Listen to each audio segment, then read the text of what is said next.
KKR এবং আরসিবির জন্য বড় ধাক্কা আসতে চলেছে। 2026 সাল থেকে এই দুই দলেরই দুই বড় খেলোয়াড় আইপিএলের বাইরে থাকতে পারেন। কেন এমনটা হতে পারে আজকের এই ভিডিওতে পুরো কারণ জানাবো। নমস্কার বন্ধুরা, আমি রাহুল প্রামাণিক। আপনারা দেখছেন ক্রিকেট ফাটাফাটের এপিসোড নম্বর 9। প্রতিদিনের মতো আজও ক্রিকেট দুনিয়ার দিনভর 10টা বড় রিপোর্ট ও বড় খবর আপনাদের সামনে তুলে ধরব। ভিডিওটা শেষ পর্যন্ত দেখবেন, লাইক আর শেয়ার করতে ভুলবেন না। আর এখনও যদি চ্যানেল সাবস্ক্রাইব না করে থাকেন, নিচে সাবস্ক্রাইব বাটন রয়েছে, এখনই সাবস্ক্রাইব করুন আর বেল আইকনটা চাপুন। আইপিএলের প্রতিটা খবর, প্রতিটা রিপোর্ট আমরা প্রতিদিন সবার আগে দিয়ে থাকি। চলুন বন্ধুরা, শুরু করা যাক আজকের প্রথম বড় রিপোর্ট দিয়ে। প্রথম বড় রিপোর্ট, এই খবরটা আসছে পাকিস্তান ক্রিকেট বোর্ডের তরফ থেকে। পিসিবি সম্প্রতি ওয়াসিম আকরামকে একটা বড় পুরস্কার দিয়েছে। বন্ধুরা, মনে আছে তো, কিছুদিন আগে ওয়াসিম আকরাম আইপিএলের বিরুদ্ধে একাধিক মন্তব্য করেছিলেন। তিনি বলেছিলেন আইপিএল নাকি বোরিং, খুব লম্বা লিগ, 30 দিনের বেশি হওয়া উচিত নয়, পিএসএলের মতো ছোট লিগই নাকি সেরা।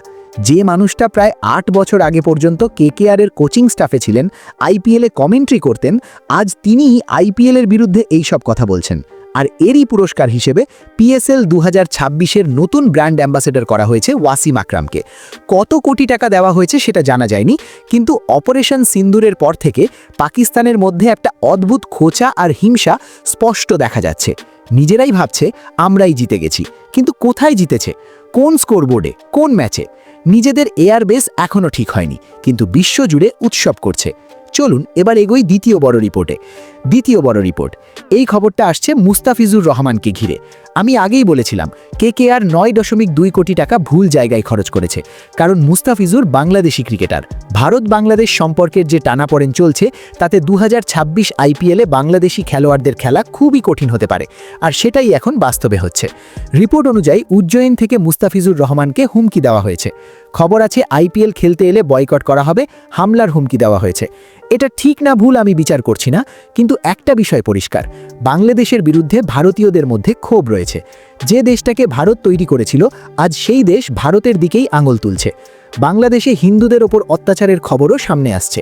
তবে প্রশ্ন উঠবে, মুস্তাফিজুরের দোষ কি? দোষ কারো না, কিন্তু মুস্তাফিজুরের 9.2 কোটির একটা অংশ যাবে বাংলাদেশ ক্রিকেট বোর্ডের কাছে, অর্থাৎ পরোক্ষভাবে বাংলাদেশ সরকারের কাছে। আর ভারতীয় টাকার 1% টাকাও ভারতের বিরুদ্ধে ব্যবহৃত হোক, এটা আমরা চাই না। এই একই যুক্তিতে আগে পাকিস্তানি খেলোয়াড়দের ব্যান করা হয়েছিল। আমার মতে মুস্তাফিজুর রহমানকে আইপিএল 2026 খেলতে দেওয়া উচিত নয়, মারধর নয়, কিন্তু বিসিসিআইকে লিখিতভাবে ব্যান করা উচিত।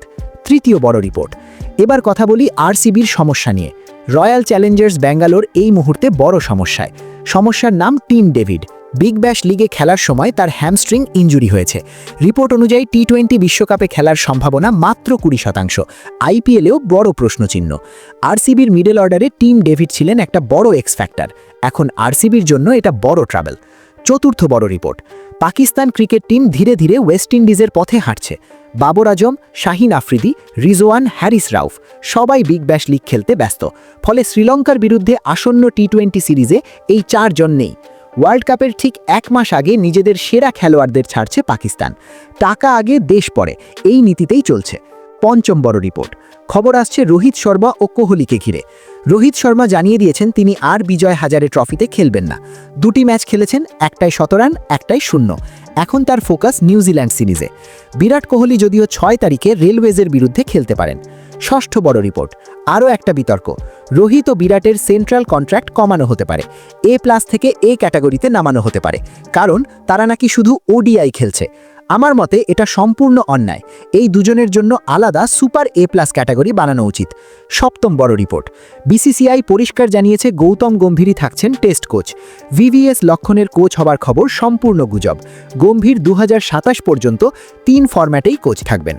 অষ্টম বড় রিপোর্ট, বিসিসিআই আনতে চলেছেন নতুন ticketing system. T20 world cup 2026 থেকে শুরু হতে পারে। আধার কার্ড ভিত্তিক টিকিট, এক আধার 1 বা 2 টিকিট।